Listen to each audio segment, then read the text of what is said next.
En los últimos años vimos a un comandante Douglas Bravo alejarse de esa proximidad que vivió durante muchos años con un oficial que conspiraba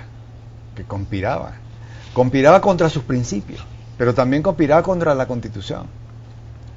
Y que hoy sigue conspirando contra la Constitución, porque tenemos una Constitución que le resbala, pese a que muchos, entre eso yo me cuento, cuando ese referéndum votamos entre el sí y el no.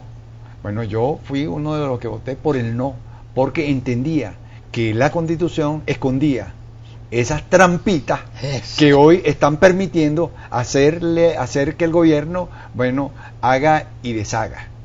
Por eso es que a este gobierno no lo llamamos gobierno, sino desgobierno.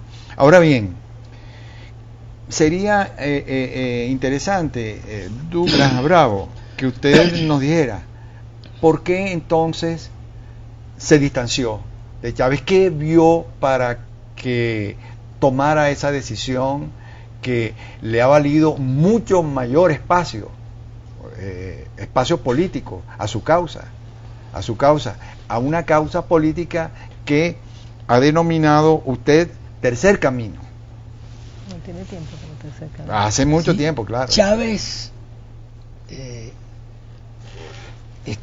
tenía esa alianza junto con otros oficiales con nosotros. Muchos de esos oficiales han escrito libros contra Chávez, que es bueno que los puedan ustedes leer. Muy interesante porque estuvieron juntos hasta el 4 de febrero y fueron juntos casi todos a la prisión. Pero Chávez, como ustedes saben, es un hombre que ahorita en lo fundamental está, vamos a decir, vendiendo la soberanía venezolana en varias modalidades. La más grave es la de petróleo y de gas. Hay una ley que ustedes conocen que se llama la Ley de las Empresas Mixtas, que fue firmada el 31 de marzo de del 2006. Esa ley le permite al Estado entregarle un bloque a una empresa extranjera. Aquí se le entregó originalmente a la Chevron Texaco, a la ExxonMobil, a la British, a la Shell, etc. Estamos hablando, para 2006. Conocimiento de nuestro público ulavidente, estamos hablando de bloques de espacios. Allá en el sur, en el sur de Venezuela. Tanto en el sur como en el oriente. Sí. Entonces, ¿qué sucede? Que esa empresa mixta se puede juzgar por este detalle.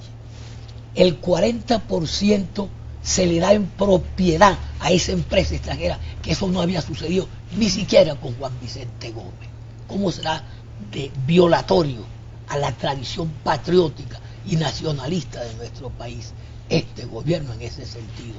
Pero ya no solamente es que es el 40% que se le da, sino que por 40 años más una prórroga de 30 años, algo catastróficamente antipatriótico. Bueno, trascenderá nuestras vidas. Sí, claro, sí. Un siglo, que es casi un siglo, sí, 70 de explotación.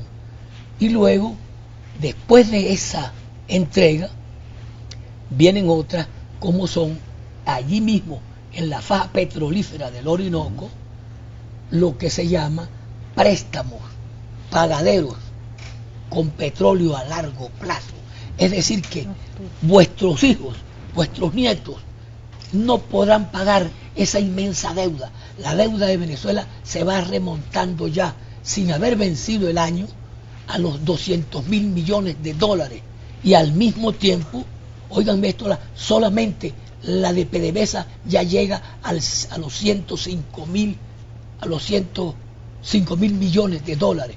Y además tenemos una empresa petrolera que tiene que ser renovada su tecnología, y una empresa de Guayana que están en la misma circunstancia. ¿Qué hizo entonces el gobierno con esos 900.000 millones de dólares que le Bueno, ingresaron? Porque una primera parte, vemos que el desarrollo está estancado. Una primera parte. La inseguridad juega garrote. Una primera parte se convirtió en el factor determinante de crear una nueva burguesía en Venezuela con la renta petrolera, una burguesía del gobierno, pues, que ya no es que administra la renta o administra los dineros, sino que ya es propietaria con nuevas empresas, con dinero, con bancos. Una verdadera burguesía. Una verdadera burguesía. De manera que es necesario en esta coyuntura elaborar un proyecto con sectores patrióticos, y hay gente del chavismo que estoy seguro que va a venir a ese frente. No nos queda mucho tiempo. Díganos cuál es la propuesta entonces que tiene Utopía Tercer Camino ahí. Se requiere romper ese concepto de el factor geopolítico o estratégico de las dos potencias. Cada vez que un país se libera, en Rusia pasa a ser pro-norteamericano, pero cuando se libera pro-norteamericano pasa a ser pro-ruso o pro-chino. Esa es una catástrofe, ese problema. Y uno de los puntos que habíamos elaborado con Chávez era que por eso nos llamamos Tercer Camino, porque ya no era un problema de dos partidos, aquí no, es un problema mundial, es una hegemonía que ejercen.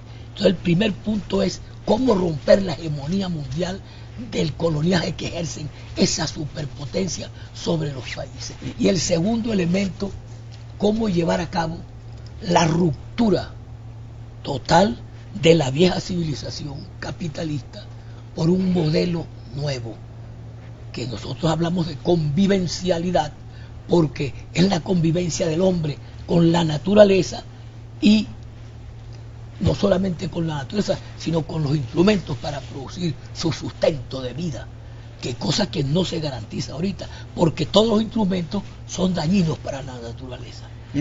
Y entonces, ¿qué hay detrás de ese término que acuñado como socialismo del siglo XXI? No, ese socialismo del siglo XXI es la nueva burguesía gobernando con un capitalismo de Estado. Ah, muy bien, muy bien. Y con ese cuento engañan a los ilusos. Por supuesto. Y caen muchos bobos que están creyendo que el socialismo es lo que los va a sacar del barrial. Pues, ¿cómo será que un solo, para echarte un cuento tonto, que ustedes yo sé que lo comprenden, de cómo la masa fue arrastrada por esas ideas que las introdujeron subrepticiamente aquí? ¿Sabe quién? Lo que se llama el Foro de Sao Paulo y el Foro de Porto Alegre. Digo subrepticiamente porque crearon mecanismos para que se hablara de socialismo aplicando el capitalismo, y que se imitara Europa, porque en Europa Felipe González y Mitterrand y un conjunto de hombres llamados socialistas fueron los que llevaron a cabo la globalización y el neoliberalismo, y aquí lo están llevando, bueno, en Brasil, en Venezuela, en todas partes, a nombre del socialismo. Sí, a nombre del socialismo. Y entonces, ¿cómo usted encuentra que sigue? Porque yo lo acabo de decir, pero usted, ¿cómo le diría a estas personas que están pensando en que Chávez sigue siendo la salvación? Ya están dejando de pensar mucha gente. Ah, qué bueno. Hay gente, por ejemplo, como los dirigentes sindicales, encabezados por Chirinos, que era el dirigente sindical de Chávez, que lo abandonaron. El grupo de la Universidad Central, Camilo Arcaya, Federico Villanueva, Lavaldó, el que fue rector, etcétera, también lo abandonaron. Luis Díaz Salazar lo abandonó. Hombres que estuvieron en petróleo de viceministro, como Víctor Poleo, abandonó a Chávez. Fue viceministro de petróleo con Alí Rodríguez. Y el doctor Abelián, que también es de petróleo, fue gobernador de la OPEP por Venezuela, y también abandonaron. Pero tenemos esas encuestas que siguen dando cuenta de que Chávez, bueno, está ganando ya. Bueno, nosotros no vamos a votar, porque hay una encuesta que no la quieren mencionar nadie, que es la encuesta de los nada ni los que no quieren votar por ninguno y que se van a convertir en mayoría y que van a hacer lo que van a hacer, esa gran alianza para restablecer la democracia, la libertad, la autonomía la prosperidad, es decir, una gran alianza a donde vendrán chavistas y vendrán gente de la mesa. ¿Y eso para cuándo? Háblenos de tiempo. Eso están dando. Caramba, mire, Douglas, no podemos terminar este programa sin darle las gracias a quienes han sido, pues, las personas que han tenido el gusto. Igualmente me hubiese sentido yo también de haber estado con este equipo. El gusto de movilizarlo usted en esta ciudad universitaria. El profesor Eber Cardoso, profesor de la Escuela de Historia, y Augusto González, estudiante también de la Escuela de Historia, y por supuesto, pero uno Asdrúbal Pulido, de la UCB y otro sí, no, de la UCB, sí. Y por supuesto Asdrúbal Pulido, no podemos dejar de mencionar al muy combativo profesor, el querido Asdrúbal. Siempre también muchas veces lo tenemos aquí como invitado, Asdrúbal. Este programa no puede terminar sin que usted nos diga qué va a pasar el 7 de octubre entonces. Hay muchos escenarios. Porque en estos días estuvimos hablando con alguien que nos dice que el 7 de octubre no va a pasar nada. Hay muchos escenarios. La mayoría de la gente piensa que por razones de la lógica, del poder que tienen y de los compromisos que han adquirido en formar esa burguesía poderosa y de la violación de los derechos humanos y de la violación de la Constitución, no se atreven a entregar el poder aunque pierdan. Carajo. Pero entonces ahí es donde viene el pueblo a reaccionar democráticamente, buscando un nuevo camino, buscando un hecho constituyente originario que restablezca el orden, así como sucedió cuando Pérez Jiménez, que hubo una junta patriótica donde estaba AD, Partido Comunista, COPEI, y eran 4 fuerzas, y tenía una rama militar y una rama del clero, de tal manera que es necesario reactivar la conciencia de la unidad para buscar ese hecho constituyente. Y eso que se vivió justamente antes del año 98 y que reventó el año al corte. Corte, que no es corte, sino se finí, capú. Y eso que se vivió en 1992, pudiéramos nosotros decir que se está replicando hoy día, algo así. Cuando un golpe es solo de militares, no puede conducirnos a una democracia. Tiene que estar el pueblo participando, si no se degenera en una dictadura. Así es. Bueno, amigos, aquí les vamos a hacer el obsequio de nuestra taza para que usted disfrute. No la vaya a dejar aquí en Mérida, no se la deje a Eber, se la lleva usted. Me la llevo, gracias. De lo que más le guste tomar, tecito, café, chocolate, atolito y afines. Bueno, y amigos Zulavidentes, nosotros tenemos, no es que tenemos un presente hermoso, porque lo va a aportar siempre a nuestro licenciado hoy día ya graduado con título en mano, nuestro director de televisión, licenciado Dalí.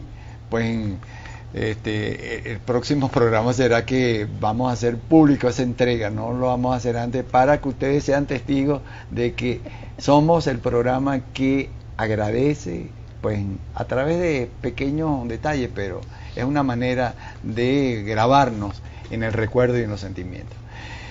Así como grabamos desde hace mucho tiempo el recuerdo y la amistad de este querido amigo combatiente, comandante Douglas Bravo. Comandante, muchas gracias por estar con nosotros. Caramba, un placer tenerlo otra vez entre nosotros, para esos merideños que siguen pensando con esperanza, porque dicen que hay un camino, el tercer camino. Bueno, entonces muchas gracias nuevamente, amigos Zulavidentes, muchas gracias en nombre de este equipo maravilloso de producción y de operación que elabora para todo y que hace posible llevarles la imagen de grandes temas a través de la pantalla de ULA TV. Por su atención, muchas gracias y hasta entonces.